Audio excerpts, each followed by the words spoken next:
teman-teman Sobat Bikers, ini adalah hari kedua saya di Pulau Bali. Setelah kemarin motoran seharian dari Surabaya menuju ke Singaraja, akhirnya saya putuskan untuk menginap satu malam di daerah Pantai Lovina, yaitu Homestay Puri Mandara Lovina. Untuk biaya menginap satu malam di sini dikenakan harga Rp185.000 dengan kamar yang luas dan ownernya yang sangat ramah, karena saya masih diterima waktu check-in pada saat tengah malam kemarin, guys. Nah, hari ini saya bangun pagi-pagi sekitar pukul 4:30 pagi untuk dapat melihat buah keindahan dari Pantai Lovina, yaitu dengan nonton lumba-lumba.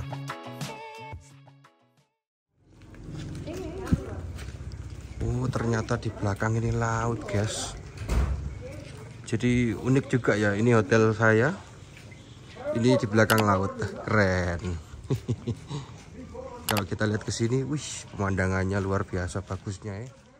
Nah, bagi kalian yang ingin menonton lumba-lumba, saya saranin untuk stay di homestay ini ya. Karena selain harganya murah, kita pun langsung dipandu oleh ownernya. Dan kendaraan kita pun bisa parkir di homestay ini juga. Nah, kita pun hanya berjalan kaki untuk bisa sampai ke lokasi pantainya. Dan untuk bisa menikmati semua wahana ini, dikenakan biaya Rp100.000 per orang. Dan kalau yang mau snorkeling, saya sudah sempat tanya, itu nambah 75 katanya.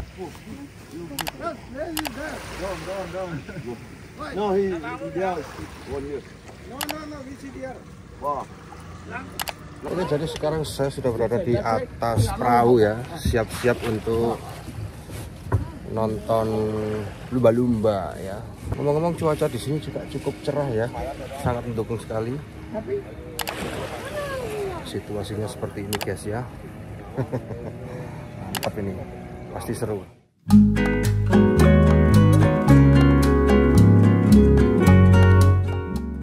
Pagi hari ini memang menjadi waktu terbaik untuk berlayar menuju ke tengah laut, tempat di mana lumba-lumba itu bermain dan menunjukkan diri mereka. Ini sekaligus menjadi pengalaman pertama saya melihat secara langsung lumba-lumba di laut lepas, sambil menikmati dua keindahan eksotisme Bali Utara dalam sekali perjalanan, yaitu pemandangan matahari terbit dan barisan perbukitan yang ada di belakang saya.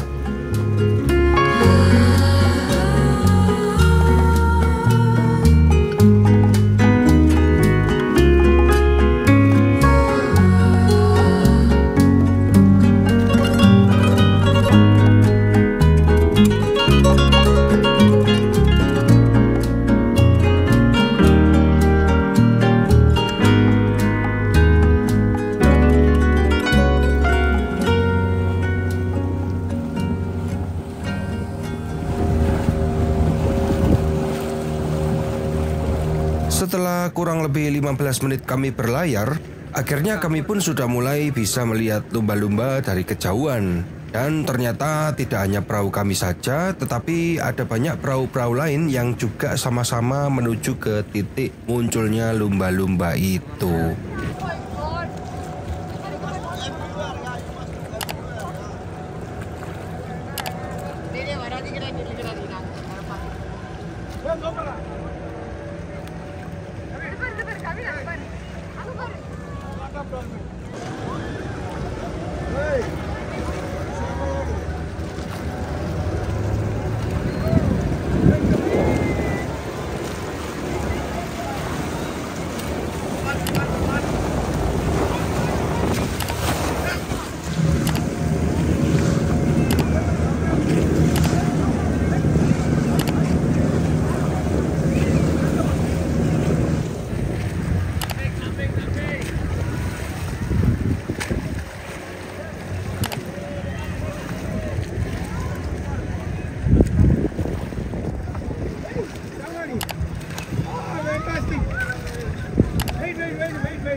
Setelah 1 jam kami menikmati wahana ini, akhirnya kami pun kembali berlayar menuju ke homestay. Nah, by the way, mereka ini adalah penumpang dari perahu yang saya naiki. Terdiri dari satu keluarga dari Chennai, India, dan pasangan suami istri dari Jakarta. Serta ada nakodanya, dengan saya total 8 orang dalam satu perahu.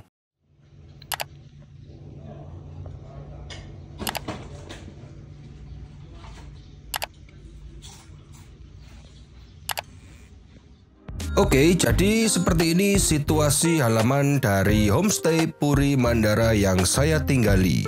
Nah, buat teman-teman yang mungkin belum nonton part satunya, bisa ditonton dulu agar supaya kalian tahu jalan cerita dari trip yang saya lakukan pada edisi Lebaran tahun 2023 kali ini. Dan nantinya saya akan berpindah-pindah hotel sebanyak 4 kali, termasuk di homestay ini. Jadi kurang 3 hotel lagi yang masih belum saya singgahi ya. Karena saya di kota Singaraja ini hanya menginap 1 malam saja, setelah sarapan dan mandi, saya melanjutkan perjalanan menuju ke Kecamatan Tejakula sambil menikmati keindahan rute dari Bali Utara. Nah, saat ini posisi saya masih berada di Kabupaten Buleleng, di mana Kabupaten Buleleng sendiri mempunyai ibu kota yaitu Singaraja.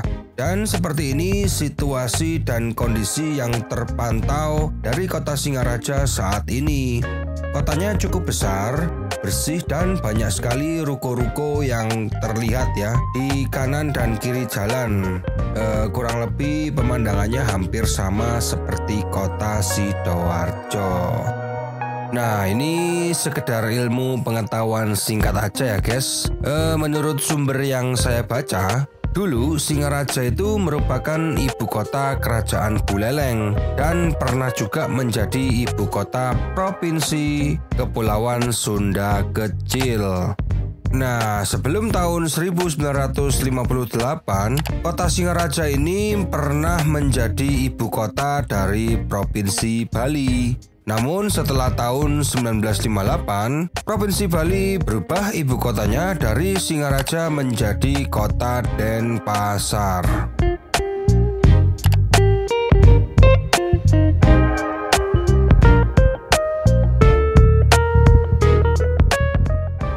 Perjalanan dari kota Singaraja menuju ke Tejakula tidak terlalu jauh, hanya menempuh jarak sekitar 35 km saja. Dengan kontur jalanan di sini yang tidak terlalu lebar, namun kondisi aspalnya yang sangat baik.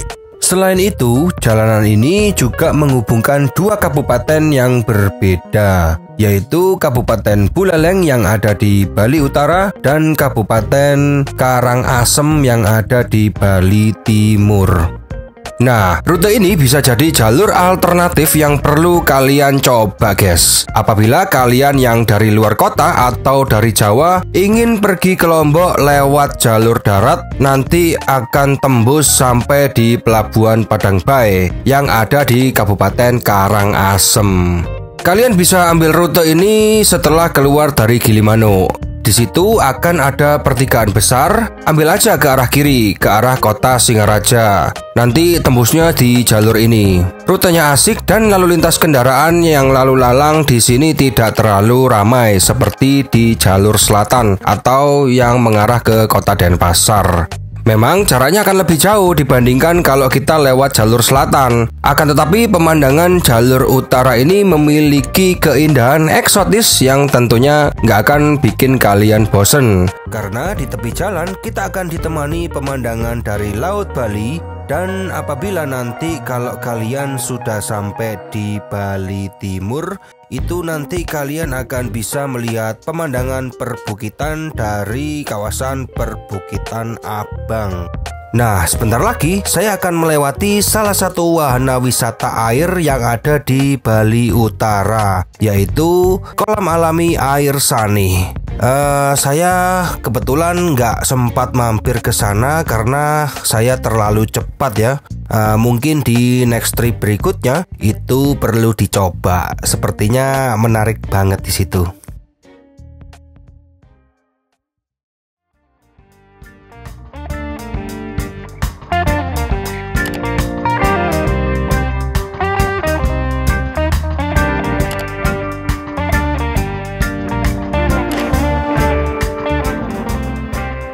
Wah, ini sih gokil banget ya pemandangannya. Kita bisa melihat Laut Bali dari tepi jalan seperti ini. Mantap banget rutenya ini. Oh iya, ngomong-ngomong, ini saya sudah mulai memasuki Kecamatan Kubu Tambahan semenjak melewati Air Sani tadi. Artinya sebentar lagi saya akan sampai di Kecamatan Tejakula. Karena ini udah siang juga, perut saya jadi lapar ya. Dan saya putuskan untuk mampir makan siang di sebuah restoran tradisional yang ada di Tejakula nanti. Tadi udah sempet searching sih di Google dan sepertinya menarik nih. Nah, kalau yang barusan tadi pemandangan Laut Bali, sekarang di depan saya ini adalah pemandangan dari perbukitan Mende. Keren banget ya guys, udah jalannya mulus dan view-nya juga asik banget. Kawasan perbukitan Mende ini masih termasuk di Kecamatan Kubu Tambahan. Kalau misalkan saya ada kesalahan informasi, mohon dikoreksi di kolom komentar. Nah, ini kalau saya lihat dari Google Maps yang saya buka, ini sepertinya saya sudah mendekati lokasi restoran yang akan saya mampiri nanti ya guys. Jadi kita akan lihat seperti apa situasinya. Semoga rute yang dikasih dari Google Maps ini nggak salah guys, alias nggak ngaco. Soalnya kadang-kadang Google Maps itu suka ngaco ya guys kalau ngasih panduan jalan ke kita. Kadang dilewatin jalan-jalan yang nggak masuk akal. Ya, moga-moga jalannya masih bisa dilewati.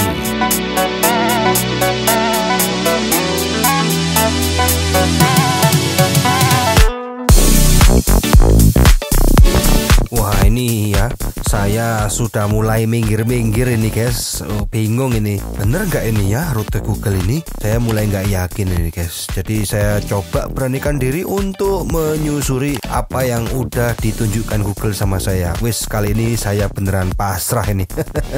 Semoga rutenya nggak ekstrim-ekstrim banget ya. Ini kalian bisa lihat aja sendiri guys ya. Dan ternyata saya masuk di sebuah gang ini guys ya. Dan ternyata ini saya dilewatkan di perkebunan warga. Ya, saya nggak ngerti ini tembus mana nanti guys. Harusnya sih kalau dari Google Maps sudah mau sampai ya, karena tinggal nggak sampai 1 kilo lagi sih. Hanya sekitar 400 meteran dari sini.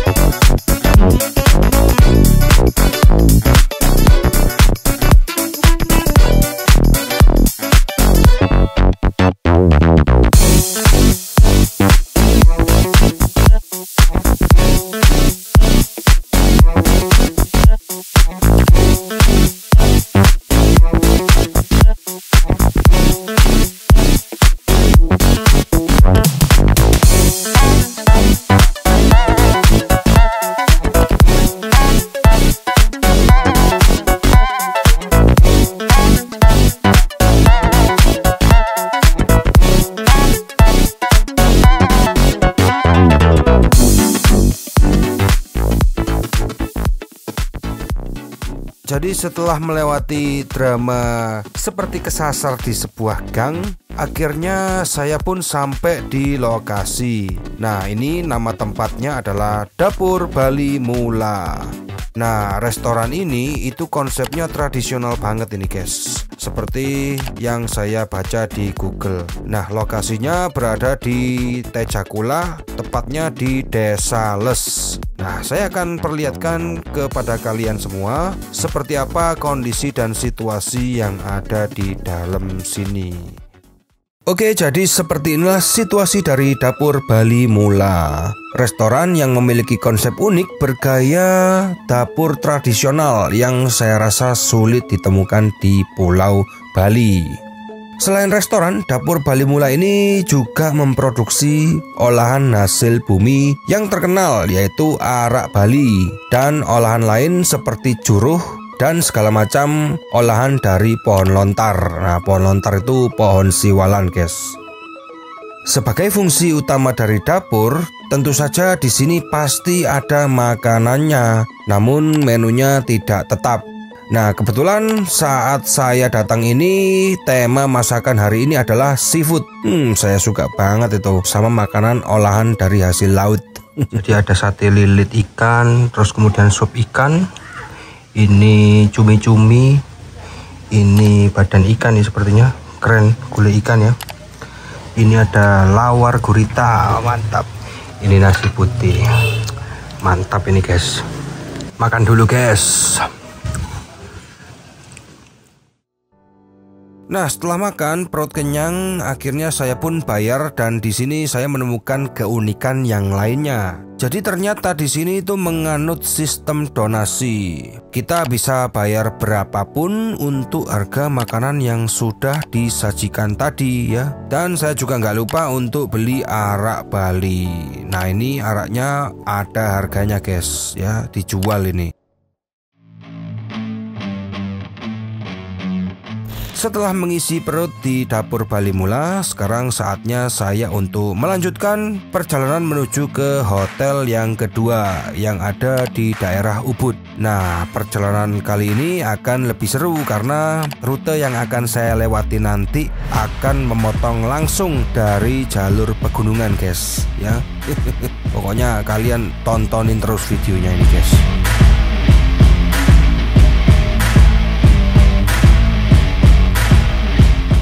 Karena tujuan saya adalah Ubud yang berada di tengah Pulau Bali, saya harus mengambil rute tercepat untuk melakukan efisiensi waktu perjalanan, yaitu dengan menembus jalur perbukitan dengan mayoritas rute yang menurut saya cukup ekstrim untuk motor matic yang saya pakai ini. Nah, keadaan ini diperburuk dengan saya yang lupa mengisi bensin motor karena sisa bahan bakar yang terbaca di speedometer tinggal 2 bar saja. Kebetulan rute yang saya lalui ini tercatat pada aplikasi Yamaha Y-Connect, di mana rute yang menurut saya paling ekstrim itu dimulai dari perjalanan dari Desa Les, Buleleng menuju ke Desa Dausa, Batang Asah, Kintamani.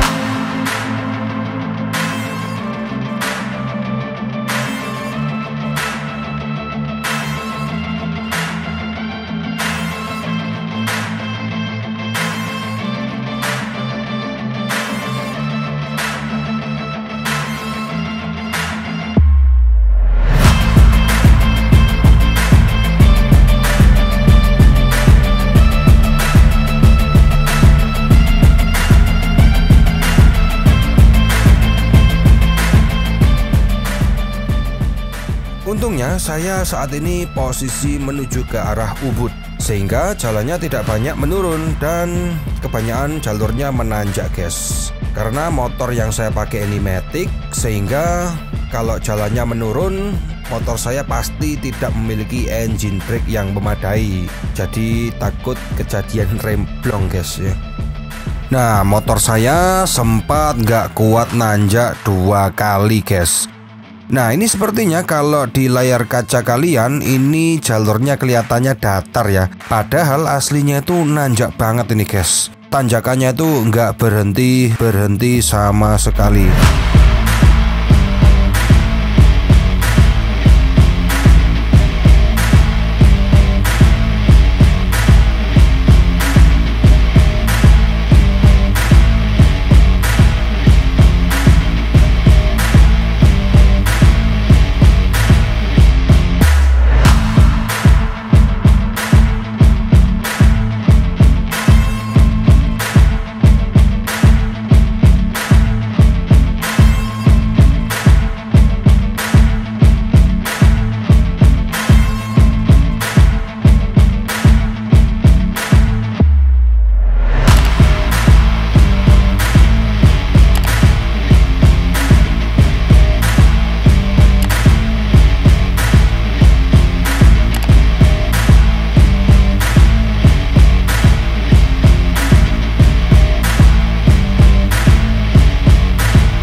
Oke teman-teman, akhirnya saya sudah sampai di hotel tujuan saya yang ada di daerah Ubud. Tepatnya daerah ini berada di Kecamatan Silungan. Nah, mohon maaf kalau tadi tidak ada dokumentasi lagi selepas saya keluar dari jalur ekstrim itu, dikarenakan baterai GoPro saya habis di tengah jalan. Nah, rencananya saya akan menginap selama 3 hari di hotel ini. Dengan harga Rp275.000, saya sudah mendapatkan kamar AC dan kamar mandi dalam yang tentu saja sudah dilengkapi dengan air dingin dan air panas. Ini juga ada balkonnya dan juga ada lemarinya. Kalian bisa lihat sendiri situasi kamarnya seperti ini, guys.